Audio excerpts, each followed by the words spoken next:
Good morning. Excuse me. Excuse me. Excuse me. Thank you. Thank you. And I apologize. I'm sorry for interrupting your morning, your day. Sorry for interrupting your time with this video. I mean no disrespect to nobody. Nobody. I'm not a threat to nobody. Well, that's not true. I can be, but I try not to be. I try very hard not to be. As a black American man, which is what I classify myself as, I don't believe in Democrat or Republican or left or right or thug. I do believe in free speech. And I do believe in not ignorant getting goals accomplished type of people. If you're the type of person that's not ignorant getting goals accomplished, you know what I mean? I would call you by an acronym. An acronym is when you just take the first letters of certain words and you know, it's like Kentucky Fried Chicken. The acronym would be KFC. General Motors. The acronym would be GM. Brandon Carter. The acronym would be Carter. Kelly. BK. Brandon. Mr. Carter. Daddy. Honey, husband, son, brother, cousin, friend, enemy. Enemy sounds like you getting raped. You know, he's into me.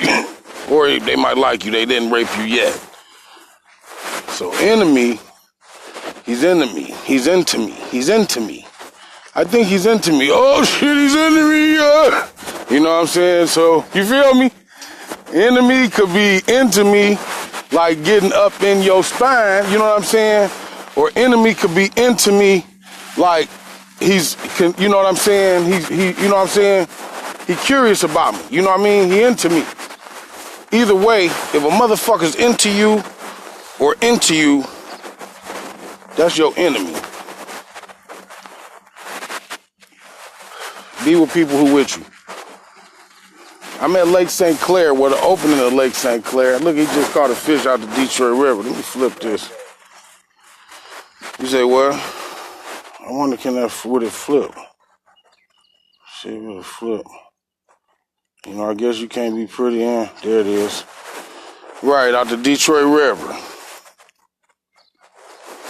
I'm at Lake St. Clair. This is the opening of Lake St. Clair, where Lake St. Clair touches the Detroit River. This is the beginning of the Detroit River.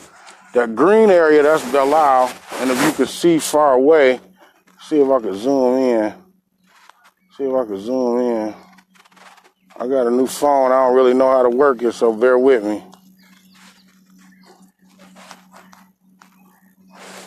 I can't do it. How do you zoom in? That's taking pictures. Well, I can't zoom in. Maybe the camera not working. Alright, let me see.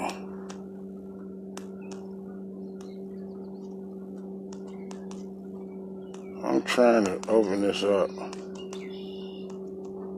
It won't let me zoom. I guess you can't zoom when you Facebook Live.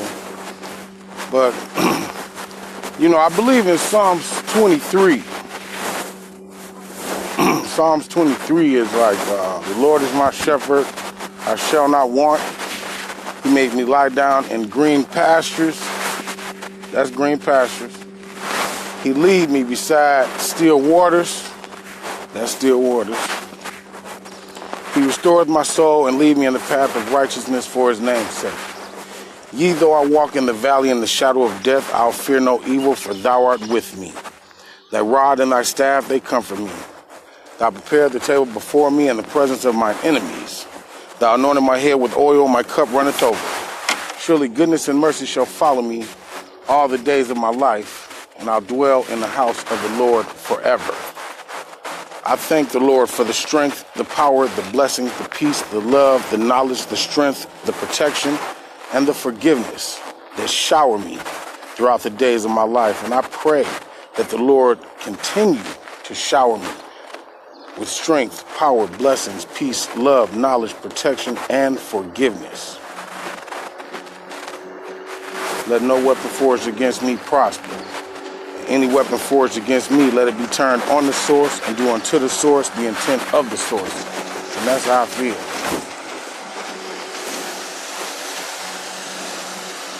It's one of the most dangerous rivers in the world. Just because that large body of water has to get through this little, and across this, over there, across the water, on the other side of the water is Canada. And basically I'm looking south right now.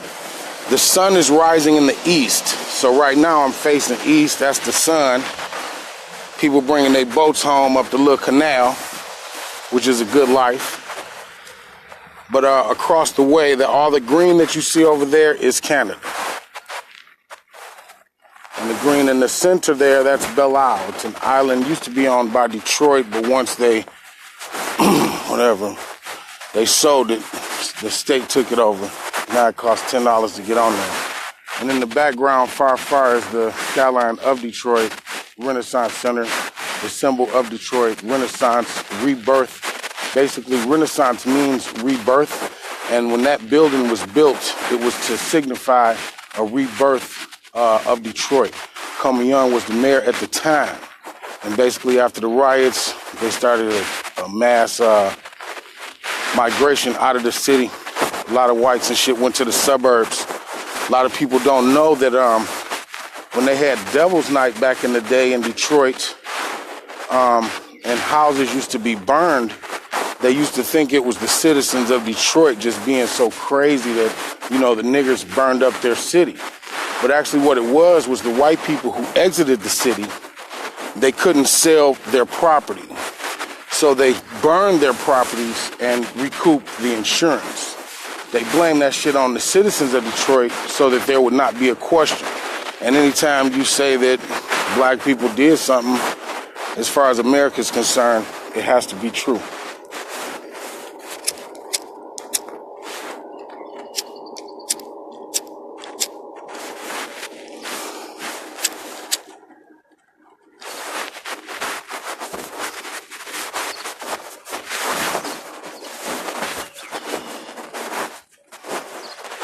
I'm feeling real good. I'm at a good place in my life. I'm in Detroit and I help my mother. That's why I'm in Detroit, is mainly to help my mother. She's 70 years old. She owns and runs a tax business by herself that she's been running since I was a baby. My mother always instilled in me an entrepreneurial spirit. I used to cut grass, I raked leaves, I shoveled snow. I did whatever I had to produce income, and I didn't need permission. I was blessed with being introduced to the service industry, and shit, after that it was history. One thing about it is when you're a black man in America at certain points in history, 90s, the 1000s, 80s, people's impression of you is that you're a chain snatcher or a carjacker, purse snatcher, drug dealer, pimp, liar, thief, bastard, deadbeat dad, unemployed felon, low self-esteem, no drive, no ambition, no goal, but I'm not ignorant, and I'm getting goals accomplished. I'm not in a forward motion, though. I'm not in a position where his rod must have got a fish on it. His rod got a fish on it. Hey, bro, it's shaking. It ain't nothing. There's something on it. It's shaking. You think it's just seaweed? Yeah. I just didn't want you to lose it. about Lakewood Park. I'm sorry I'm talking so much. Just enjoy the view. You know, people be wondering why I be saying Trump Nation all the time. Hashtag Trump Nation in capital letters. I'm going to tell you why. It's only been a couple times in history that black men have not been public enemy number one. We're the greatest threat to America. You know, in most cases, when you put your hands up like this, both hands up, in the world, across the world, that means I'm not a threat, I'm unarmed. So when you put your hands up and say, you know, you don't even have to say it. In every language, non-verbally, this means I am not a threat, I'm unarmed. But if you black and you're in America, when you do this, they don't see that shit. They see, ah! I'm just playing. You know, you have to appreciate life in the sense that I hear the birds chirping. If I stood still long enough, I probably could hear the grass grow. You know, I love everybody and I love my life. And sometimes it's hard because, you know, you misunderstood. People say all I talk about is race. I'm a race baiter. Everything is race. Carter, every time you open your mouth, you're talking about race. You know, if you were a woman who was pretty and you were around a bunch of rapists, you know, the rapist wouldn't feel intimidated or anything at all. But that pretty little girl and shit will feel intimidated, scared, you know what I'm saying?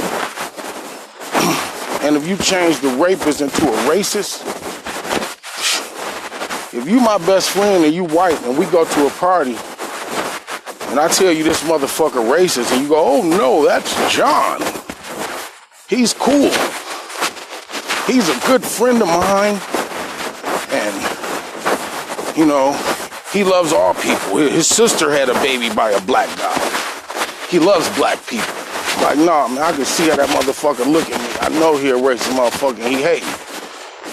Don't leave me here with that motherfucker.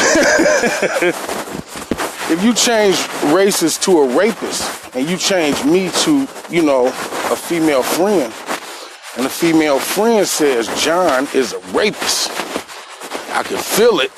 Don't leave me with him. Racist and rapist is where blacks and women, white women specifically, have a common thread.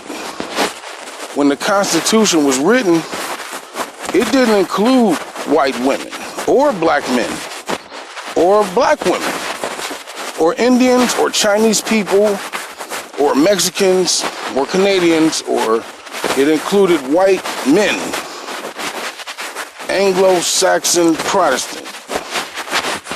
WASP. Anglo-Saxon Protestant. That's what the dominating shit run this motherfucker. So if you consider when the Constitution was written, it only included those people. It gave them exclusivity. They was like special. They was better than everybody else. It was something that applied to them that didn't apply to anybody else. The Constitution was written. It's law. Once other people start being included in the Constitution through revisions and amendments and shit, some white people felt that their privilege was being infringed upon, because if you allow everybody to experience my privilege is no longer a privilege. So what Donald Trump does is he reinforces that shit. And because the rules were written by them, for them, they're going to bend rules for Donald Trump. They're going to break rules for Donald Trump. And they're going to change rules. But the point I'm trying to make is, because them motherfuckers is looking for Mexicans and Muslims and leftists and Democrat and the media and Russia and North Korea, those names I just said pretty much not only knocked American black men black American men, if you say black American men, it's like bam. Nigga, we talking about bam, nigga, bam, bam. Black American man. Bam! Black American man. And I'm gonna say that shit loud. Bam! I am bam! Black American man. We knocked out a number 1 position. We knocked out a number 2 position. We're not even in the top 10 of America's threats and enemies right now. This is the first time historically that this has ever happened. You wouldn't even know what I'm talking about unless you was a black man. But you got some black men out there that's so accustomed to trying not to be trapped in the net that they reduce themselves to not shit. Living in somebody's back room or basement. No job, no source of income. Hiding from the law. Owe child support, won't go to court on nothing. Can't drive, can't get a job. Always want the other motherfuckers' money when they get some money. Because you can't get no money. Only money you get come from other people, so whenever you see somebody with something, you want some of it, because if you don't get some of that, you won't get nothing. If you don't get what somebody else got, you ain't gonna get nothing. I ain't saying nothing bad about you. You know, you sound ignorant. You don't sound like you're getting goals accomplished. You sound like you ain't shit. But I don't mean no disrespect. Life is good. I don't know, this shit going live. I've been up all night. I went to a concert last night, was in the front row. I went to the casino with my mother and hit for a little lick. Got up to get my clothes from the dry cleaner, and they didn't finish cleaning my shit, so I'm gonna go to the store and buy some more. Because that's what I do. I like you. I miss you. I love you. If I don't know you, I appreciate you for giving me this amount of time out of your life. Time is like the greatest commodity, baby. Time is the greatest commodity. And it don't go backwards and you can't get it back. All right, I gotta go. Gotta take my mother her car and start my day. Life is good. Can y'all hear the birds chirping?